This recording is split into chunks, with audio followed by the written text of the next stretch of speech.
हाँ जी भाई, good morning. कैसे हैं आप सभी? मैं उम्मीद करती हूँ आप सभी लोग अच्छे होंगे, स्वस्थ होंगे, प्यारे होंगे। मैं निकिता चौधरी स्वागत करती हूँ आप सभी का हमारे एग्जाम जर्नी परिवार में। इस क्लास में हम लोग क्या कवर करते हैं? इस क्लास में हम लोग कवर करते हैं करंट अफेयर्स के 10 इंपॉर्टेंट क्वेश्चंस को बस 10 मिनट में। ठीक है, इसके बाद हमारी कौन कौन सी क्लास होगी? इसके बाद हमारी एनटीपीसी की आज दूसरी वाली क्लास होगी, है ना, सेकंड क्लास होगी। उसके बाद हमारी प्रहार बैच की क्लास होगी और फिर आज तो आरंभ बैच की क्लास भी है शाम को 7 बजे। एनटीपीसी वाली क्लास कब है? सुबह 11 बजे। ठीक है, तो शुरू करते हैं अपनी क्लास को। प्रहार बैच के बारे में आप सभी बच्चों को पता ही होगा। जो नालायक बच्चा अब तक भी वेट कर रहा है कि अरे ये करूं, मतलब 2-4 महीने में लूंगा एडमिशन, अभी पढ़ना नहीं शुरू कर रहा हूँ, वो भाई टाइम की वैल्यू कर लो। ठीक है, टाइम बड़ा कीमती होता है, जो चीजें चल रही हैं उनको साथ साथ कवर कर लो। देन आते हैं पहले क्वेश्चन पर। पहला क्वेश्चन आपसे पूछ रहा है कि when is national dengue day observed? राष्ट्रीय डेंगू दिवस कब मनाया जाता है? तो देखो, राष्ट्रीय डेंगू दिवस मनाया जाता है 16 मई को। 16 मई को ये अवेयरनेस फैलाने के लिए कि भाई जो डेंगू है, मॉनसून का सीजन बस शुरू ही होने वाला है और आपको पता होगा डेंगू का जो मच्छर है वो साफ पानी में पनपता है, बारिश के पानी में पनपता है।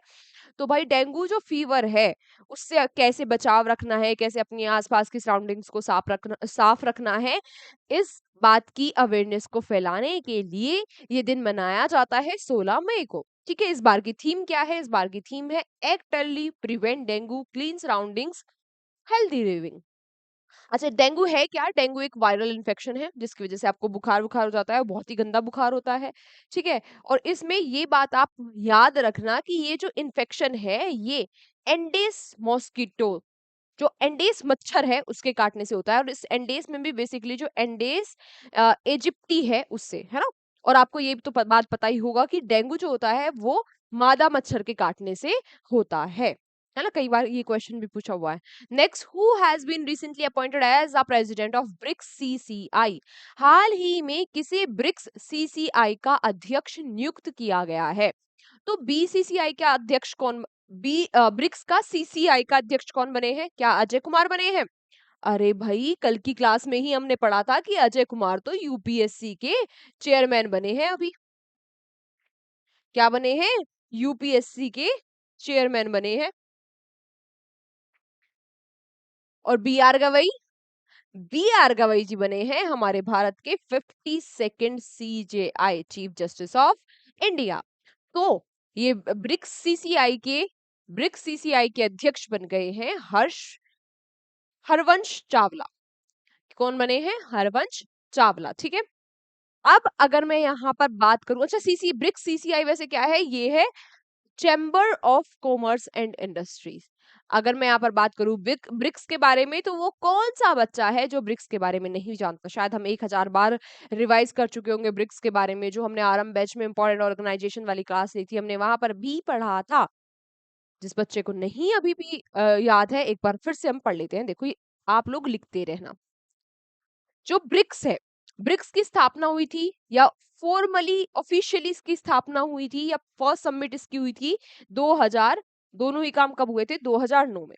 उस टाइम पर इसमें बस 4 ही कंट्रीज हुआ करते थे, ब्राजील, रशिया, इंडिया और चाइना। उसी से इनका नाम ब्रिक पड़ा। 2010 में इसमें जुड़ गया साउथ अफ्रीका। फिर 2000, जो मैं अलग कलर का पेन ले रही हूँ, ठीक है, वो समझ जाना, वो उसी साल का है।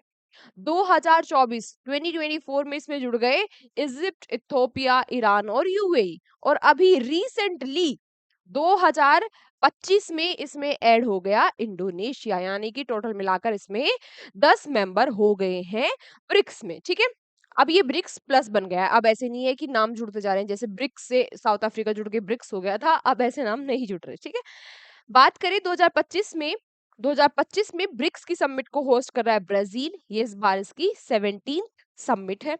इसके चेयरमैन है वहां के, कहाँ के? ब्राजील के प्रेसिडेंट लूला दा सिल्वा। इस बात को भी आप याद रखना। देन अगला प्रश्न कह रहा है, where will the rising north east investor summit 2024 be held recently? हाल ही में rising north east investor summit 2025 कहाँ आयोजित किया जाएगा?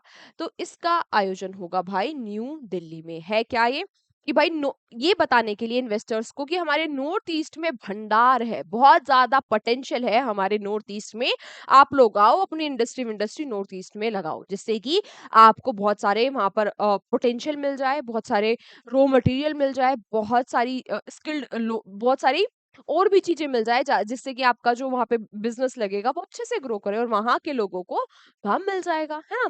तो इसी बात के लिए ये सबमिट हुई न्यू दिल्ली में। इसको ऑर्गेनाइज करवाया गया ministry of development of north east region, जिसके मिनिस्टर है ज्योतिरादित्य सिंधिया, ठीक है। Then where has the world's first commercial scale e methanol plant started recently. हाल ही में दुनिया का पहला वाणिज्यिक स्तर का ई मेथनॉल यंत्र कहाँ शुरू हुआ? तो ये जो यंत्र है ये शुरू हुआ डेनमार्क में। ये वर्ल्ड का पहला कमर्शियल स्केल ई मिथेनॉल प्लांट है। यहाँ पर होगा क्या, यहाँ पर बहुत ही कम कार्बन वाले फ्यूल को बनाया जाएगा। कैसे बनाया जाएगा?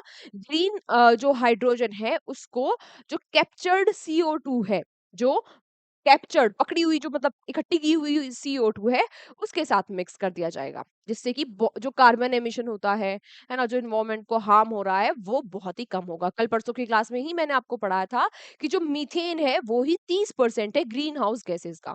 और ऑयल और जो गैस इंडस्ट्रीज है उनसे ही लगभग 85, I think 85 million tonne methanol जो है वो रिलीज हो रही है ना, इन्वायरमेंट में जा रही है। और देखो कितना हार्म कर रही होगी हमारे पर्यावरण का। तो उसी के लिए ये बनाया जा रहा है प्लांट डेनमार्क में। डेनमार्क की कैपिटल कोपेनहेगन। यहाँ के जो PM है वो है मेटे फ्रेंड्री फ्रेंड्री फ्रेंड्रिस्केशन, ठीक है। Next, the name of cyclone Shakti has been proposed by which country. चक्रवात शक्ति का नाम किस देश के द्वारा प्रस्तावित किया गया? तो ये जो नाम है ये नाम दिया है श्रीलंका ने। अभी हाल ही में अंडमान सी में क्या हो रहा है, फॉर्मेशन हो रही है एक साइक्लोन की, जो 23 से 28 मई के बीच में हिट करेगा। किन किन रीजन को हिट करेगा? ये हमारे इंडिया में ओडिशा, वेस्ट बंगाल को हिट करेगा और बांग्लादेश के कुलना और चट्टोग्राम को, ठीक है। यानी कि बे ऑफ बंगाल में एक साइक्लोन आ रहा है और इसको नाम दिया शक्ति ने। जिस भी रीजन में साइक्लोन आता है, ऑल्टरनेटिवली नहीं, सीक्वेंस से वहां की एक सीक्वेंस बना होता है कि भाई अब ये कंट्री नाम देगी, अब अगली, अब अगली, अब अगली। इस तरीके से कंट्रीज वहां पर नाम देती है। इस बार नाम दिया श्रीलंका ने। श्रीलंका की कैपिटल, दो कैपिटल है, कोलंबो और श्री जयवर्धनेपुरे कोटे। प्रेसिडेंट कौन है यहाँ के? अनुराग कुमार दिशनायक। PM है हरिनी अमरेसुरैया।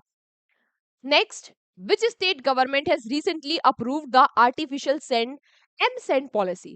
तो हाल ही में किस राज्य सरकार ने कृत्रिम रेत M-Sand नीति को मंजूरी दे दी है? तो ये राज्य सरकार है वही जहां के CM है देवेंद्र फडणवीस। कहाँ की बात हो रही है? महाराष्ट्र की। यहाँ पे क्या हुआ कि भाई जो बहुत सारा रेत है वो निकाल लिया जाता है, उसका यूज कर लिया जाता है कंस्ट्रक्शन वगैरह में। तो इससे क्या हो रहा है, इससे इन्वायरमेंट को तो दिक्कत हो ही रही है। इसलिए इन्होंने एक ऑल्टरनेटिव, एक आर्टिफिशियल रेत बनाने की बात की है इस पॉलिसी में, जिससे कि कंस्ट्रक्शन भी सही चलता रहे और इन्वायरमेंट को भी कोई दिक्कत ना हो। बात करें महाराष्ट्र के बारे में, CM तो हम सबको पता ही है देवेंद्र फडणवीस, कैपिटल है मुंबई, ये तो बच्चे बच्चे को पता है। गवर्नर है यहाँ के CP राधाकृष्णन। अब तो हमें ये भी रट गया क्योंकि हम रोज ही पढ़ते रहते हैं। अगला आपसे पूछ रहा है, who has recently been awarded the honorary Palme d'Or the lifetime achievement at the 2025 Cannes film festival. कल ही मैंने आपको बताया था कि जो कांस फिल्म फेस्टिवल है ये फ्रांस में एक जगह है, वहां पर होते हैं। यहाँ पर आपसे पूछ रहा है कि ये आजीवन उपलब्धि के लिए मानद पाल्मे दी और ये जो अवार्ड है इसे किसको सम्मानित किया गया? ये लाइफ टाइम अचीवमेंट अवार्ड है, ये मिला है रॉबर्ट दी नीरो को। रॉबर्ट दी नीरो को, ये एक फिल्म मेकर है, एक्टर और फिल्म मेकर है। Then who has recently been named as the winner of the 2025 world food prize. हाल ही में 2025 के विश्व खाद्य पुरस्कार के विजेता के रूप में किसे नामित किया गया? तो विश्व खाद्य पुरस्कार की विजेता बन गई है डॉक्टर मृंगेला हुंगेरिया। मृंगेला हुंगेरिया, ठीक है। ये जो मृंगेला हुंगेरिया है ब्राजील की है, ठीक है। इन्होंने इन्होंने कई सारे काम किए हैं मतलब माइक्रोबायोलॉजिस्ट है, माइक्रोबायोलॉजी की फील्ड में इन्होंने कई सारे काम किए हैं और इन्होंने ही, इनकी वजह से ही एग्रीकल्चर में रेवोल्यूशन आ गया साउथ अमेरिका में। क्यों रेवोल्यूशन आ गया? क्योंकि इनका एक बहुत ही अच्छी इनकी अचीवमेंट है किस पर, बायोलॉजिकल सीड्स और सॉइल के ट्रीटमेंट पर, कि बायोलॉजिकल सीड्स इन्होंने बना दिए और कैसे मिट्टी को ट्रीट करना चाहे जिससे कि अच्छा प्रोडक्शन हो, है ना, उस पर इन्होंने काफी काम किया है। Next, where has IWAI recently established its new office। अभी हाल ही में IWAI ने अपना नया कार्यालय कहाँ स्थापित कर दिया? तो ये कार्यालय तो स्थापित कर दिया श्रीनगर में, लेकिन ये IWAI क्या है? तो ये है भाई inland waterways authority of India. Jammu Kashmir में जो इनलैंड वाटरवेज है, यानी कि जो वहां पे छोटे छोटे रिवर और लेक है, उनके थ्रू ट्रांसपोर्ट को बढ़ाने के लिए ये जो इनिशिएटिव, ये जो ऑफिस है IWAI ने अपना वहां पर स्टैब्लिश किया है ना। मैं बात करूं कि इससे क्या होता है, तो आपको पता होगा, और अगर नहीं पता है तो अगर हम कोई भी जो ट्रांसपोर्ट है वो अगर पानी के थ्रू होता है उसमें सबसे कम खर्चा आता है और सबसे कम वो इन्वायरमेंट को हार्म करता है ना। इन्वायरमेंट को हार्म भी वो सबसे कम ही करता है। ठीक है, बात की जाए किसके अंडर आता है ये IWAI, ये आता है मिनिस्ट्री ऑफ पोर्ट, शिपिंग और वाटरवेज के अंडर, जिसके मिनिस्टर है सर्बानंद सोनेवाला। ठीक है, inland inland waterway authority of India की बात की जाए तो 1986 में इसकी स्थापना हुई। नोएडा उत्तर प्रदेश में इसके हेडक्वार्टर है और चेयरमैन है इसके विनय कुमार। आज का हमारा आखिरी प्रश्न आपसे पूछ रहा है, who is the author of the recently launched book PMO through the ages. हाल ही में लॉन्च की गई बुक पुस्तक PMO थ्रू द एजेस के लेखक कौन है? तो इसके लेखक है हिमांशु रॉय, है ना। PMO क्या है? प्राइम मिनिस्टर्स ऑफिस, है ना। हमारे सारा काम वहीं से हो रहा है, सारा एडमिनिस्ट्रेशन PMO से ही हो रहा है, तो सबसे पावरफुल ऑफिस है। तो इसमें कैसे इवोल्व हुआ PMO, उन्होंने अपनी बुक में इसके बारे में बताया है। आज की क्लास हमारी यहीं तक थी। PDF आपको मिल जाएगी हमारे एग्जाम जर्नी के एप्लीकेशन पर और हमारे एग्जाम जर्नी के टेलीग्राम चैनल पर। बाकी 11 बजे NTPC की क्लास है। ऐसा नहीं है कि जो रेलवे वाले बच्चे, NTPC वाले बच्चे हैं, वो ही उस क्लास को अटेंड करेंगे। आप लोग भी उस क्लास को अटेंड कर सकते हैं, क्योंकि क्वेश्चन तो वही है, घूम फिर कर कंटेंट तो वही है, इसलिए आप लोग भी अटेंड करोगे तो जब आपका एग्जाम आएगा तब आप पढ़ोगे तो आपको तो डबल फायदा हो गया, पहले ही आपको सारी चीजें मिल जा रही है। बाकी आप उसको और अपने जो दोस्त रिश्तेदार है जो NTPC की तैयारी कर रहे हैं, आप उन तक भी इस क्लास को पहुंचा सकते हो। बाकी PDF मिल जाएगी। इसके बाद आपसे अब मिलते हैं हम 11 बजे। अच्छा, उसकी NTPC वाली भी PDF मैंने टेलीग्राम चैनल पर ही डाल दी है, वहां पर आपको मिल जाएगी। क्लियर? इसके अलावा कोई दिक्कत, समस्या, परेशानी हो तो आप मुझे बताओ। और हाँ, क्वेश्चन फॉर यू तो आज मैंने दिया नहीं। तो क्वेश्चन फॉर यू में आपको कल की क्लास का कौन सा वो क्वेश्चन याद है? कौन से एक दो क्वेश्चन आपको याद है बिना देखे, जो आपने कल पढ़े थे और आपने कल रिवीजन किया होगा और आपको याद है, वो आज आप मुझे क्वेश्चन फॉर यू में बताओगे, यानी कि उसका आंसर आप मुझे कमेंट बॉक्स में करोगे। मिलते हैं आपसे अगली क्लास में, तब तक अपना ध्यान रखिए। Take care, bye bye.